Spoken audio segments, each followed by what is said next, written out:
classroom and used it as a base for soups. We added vitamin D and DHEA to her daily regimen. She scheduled 2 yoga classes per week and frequent brisk walks. She returned after 8 weeks, thrilled with the results. The weight fell off. Her skin was smoother. Heather radiated confidence. She looked profoundly younger. No fillers required. We've got it backward. Here's a sobering statistic I learned from Bill Gifford, science writer and author of Spring Chicken, Stay Young Forever or Die Trying. Consumers spend more on plastic surgery than the government spends on aging research.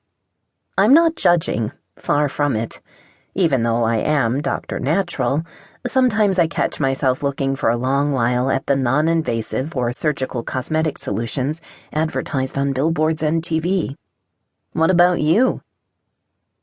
2 of the most common plastic surgeries, eyelid surgery and facelifts, are growing in popularity. Why are anti-aging procedures on the rise? What motivates people to have plastic surgery as they age?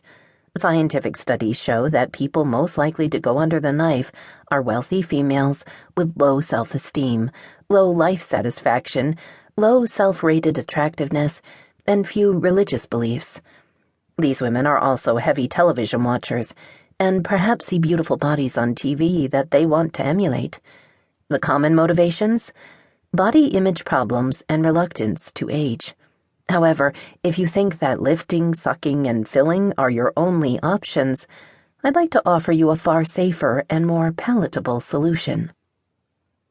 As a doctor, I know that many patients who seek plastic surgery in middle age may not be receiving the minimum self-care necessary to stay healthy mentally, physically, and emotionally. Patients with high self-esteem tend to care for themselves by exercising, abstaining from drugs and smoking, eating well, and drinking plenty of filtered water. All preventive activities that encourage a long, healthy life. If caring for your health has not been your focus, I'd encourage you to ask yourself why. Perhaps your focus has been on your children, partner, or work. Self-care requires contemplative inquiry and self-reflection. Without it, it's hard to become healthy inside and out. One thing I know for certain is that self-care is more effective than plastic surgery. Never use age as an excuse. I first saw Ida Keeling on Facebook when I found a photo of her in mid-push-up, sporting a huge grin and impressive deltoid muscles. She is known for the quip, "Never use age as an excuse." I was shocked to discover that she was 100 years old. In the photo, I learned that she is a record holder in track for the 100-meter dash. That's a lot of hundreds. There's a sparkle in her eyes despite the triple digits of her age. She demonstrated a couple of important truths about exercise. It's never too late to start. She began running at age 67. And most of us don't get the right dose.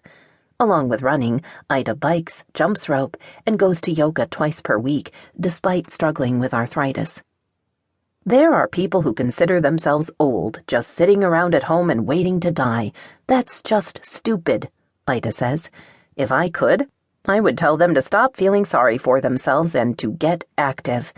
But there's nothing wrong with recharging yourself when you need to. Exercise is one of the world's greatest medicines, Ida explains. Indeed, you may not realize that the dose of this medicine affects your longevity. You're probably familiar with the current recommendation of 150 minutes per week. That's about 30 minutes 5 days a week. One recent study from the National Cancer Institute and Harvard University showed that for 661,000 middle-aged people followed over 14 years, exercising at even a low dose, meaning less than the current recommendation, reduces mortality by 20%. Even better news? Bump it up to 1 hour to 2 hours per day of moderate intensity, and you double the benefit. That means you want to stay active as you age. In Chapter 7, I will show you the exercises most supported by science for keeping you supple, and I'll explain how to determine the right dose for you.